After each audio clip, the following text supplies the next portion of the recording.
ये रियलिटी है, इसमें कोई शक नहीं है।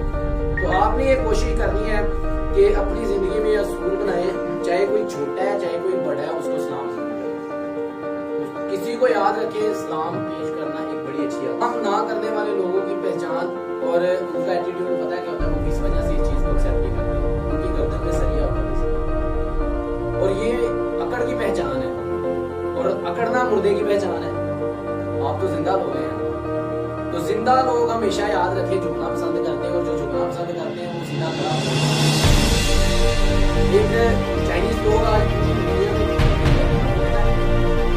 क्योंकि मैं ना न्यूज सुन रहा था हिस्ट्री के बारे में,